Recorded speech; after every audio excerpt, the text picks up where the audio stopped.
Europe 1. Le grand direct des médias avec Guillaume Janton. Et ce matin, on revient bien évidemment sur l'événement médiatique de la journée d'hier, la démission de Michel Fil de son poste de directeur de l'information de France Télévisions. Alors, quelles vont être les conséquences de son départ? Qui pourrait le remplacer? Où en est la crise de l'information de France Télévisions? Pour en parler, je reçois 3 spécialistes médias.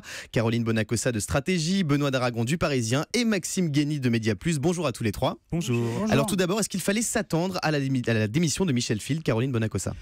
Oui, disons que la crise était telle à France Télévisions, l'annonce alors à la fois très maladroite dans le calendrier et puis la décision de suspendre de David Pujadas de ses responsabilités du 20h a été mal acceptée par la rédaction de France 2 et a mis le feu aux poudres et a fait éclater une crise de confiance de toute façon qui perdurait depuis la nomination de Michel Fil. Et je pense qu'il y a eu une erreur de casting indéniablement.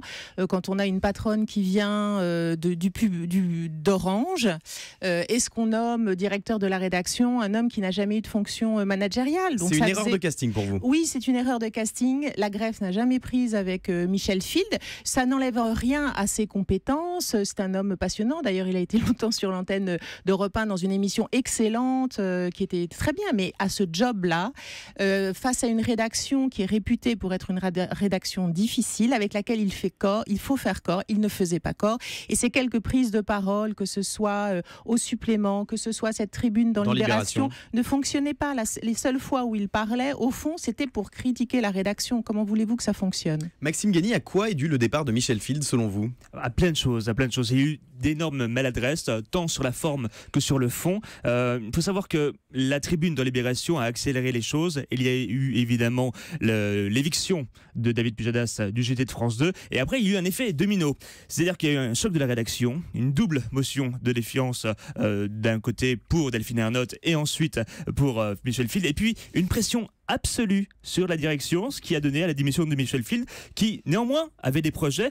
Il y a une semaine tout pile, je l'interviewais pour Média Plus et il me disait voilà, on a plein de projets. À court terme, il travaillait sur une couverture importante de l'élection législative qui constitue un enjeu majeur avec l'utilisation des réseaux de France Télévisions. Et c'est vrai que toutes les maladresses, le dilettantisme qu'il a pu aussi avoir sur la présidentielle a pu lui coûter sa place. Michel Fil a démissionné avant qu'une motion de défiance de la rédaction ne le désavoue. Pourquoi ce choix d'après vous, Benoît Daragon? Pour calmer justement le départ de Michel Fil, il va pacifier les relations dans la rédaction. Clairement, la rédaction de France 2 et celle de France 3, elle voulait le départ de Michel Fil parce que la greffe a jamais prise entre eux et lui. Donc ça va pacifier les choses. D'ailleurs, les motions de défiance ont été annulées.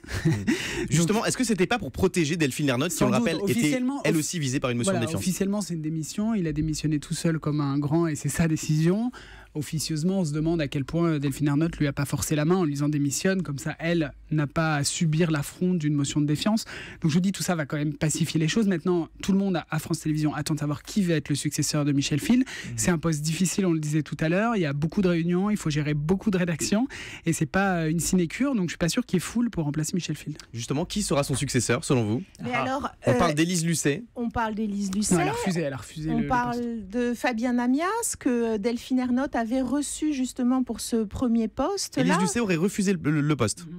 Oui, tout à fait. On parle également de Germain Dagonier. On parle de Germain Dagonier qui, lui, est le numéro 2 de l'info à France Télé et pilote France Info. Mais moi, ce que je voudrais souligner quand même, c'est que je trouve Delphine Ernotte est arrivée en poste à France Télévisions il y a 2 ans. Et une des difficultés de France Télévisions, c'est le quinquennat. Les gens ne sont là que pour 5 ans. Et depuis qu'elle est arrivée, elle avait Thierry Tuillier comme directeur de l'information, qui est indéniablement un des plus grands pros.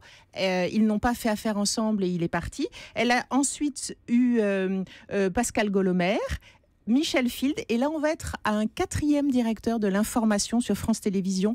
Donc honnêtement, je pense que le choix est crucial parce que ce n'est pas possible de diriger une rédaction comme ça avec une telle instabilité, en plus dans une période politique aussi importante. Moi, je trouve ça problématique. Maxime Guény. Après, c'est l'avis de France Télévisions. Vous indiquiez le nombre de directeurs d'information qui se sont succédés, mais c'est exactement la même chose sur les directeurs de programme. Et à France Télévisions, ce qui manque à France Télévisions, dans cette grande machine, dans ce grand bateau, c'est la stabilisation, la stabilité. Et la rédaction de France Télévisions, qui fait un travail vraiment incroyable, a besoin d'être apaisée les deux d'une rédaction qui en plus est en train de se fusionner. Donc il y a un grand changement, il y a des bousculements qui sont en train de se produire. Donc là, il va falloir quelqu'un qui puisse porter une équipe et surtout qu'ils aient confiance en cette personne. Michel Fil sera donc resté 18 mois à la tête de l'information de France Télévisions. Quel bilan vous tirez de son passage? Pas terrible. Pas terrible. La présidentielle, elle a été très correcte à France Télévisions, mais sans éclat, on va dire, avec cette soirée du 20 mars où on devait avoir un grand débat, comme il y en avait eu un sur TF1 et sur les chaînes info, et il y a eu une succession d'interviews. Bon, c'était pas mal, mais c'était quand même moins punchy, moins visuellement fort que les débats de la concurrence. Il y a quand même des points positifs selon vous? Le lancement de France Info, la couverture de la présidentielle? Oui, bien sûr, non, mais les performances du numérique. France Info, c'est un énorme chantier. Moi, je suis pas fanat de la chaîne, mais enfin, on va dire que mettre en place une chaîne info en un temps record, c'est quand même un gros chantier. On va dire que si Benoît n'est pas fanat de la chaîne, les téléspectateurs non plus, puisque l'audience est quand même vraiment minimale, il faut le dire. Je suis désolée, non, mais bien sûr, après, il y a Élise Lucet qui est arrivée envoyée spéciale. C'est plutôt une bonne idée sur le papier. Là aussi, au niveau audience, ça coince un peu. On va voir l'année prochaine en rythme de croisière ce que ça va donner.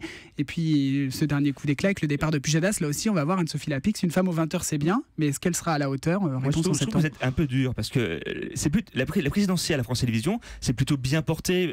France Télévisions a consacré 3 fois plus d'antennes à la campagne que leur principale concurrente. Les JT sont plutôt en forme. Et il y a 9 mois à peine, a été créé France Info. Mais justement, pourquoi Delphine Ernotte a voulu tout changer, enlever le 20h, le David Pujadas, qui est un professionnel excellent, et sachant que l'info, c'est ce qui marche le mieux à France 2, ça reste vraiment une énigme. Quelle est cette façon de manager qui est de ne pas s'occuper de ce qui va mal les après-midi, les soirées, et puis de donner un grand coup de pied dans ce qui marche bien, c'est-à-dire l'info sur France 2, qui était indépendante, de qualité, reconnue et appréciée du public. Moi, ça me pose Dernière question, en un mot, est-ce que vous pensez que Michel Fil peut rebondir rapidement dans les médias après sa démission?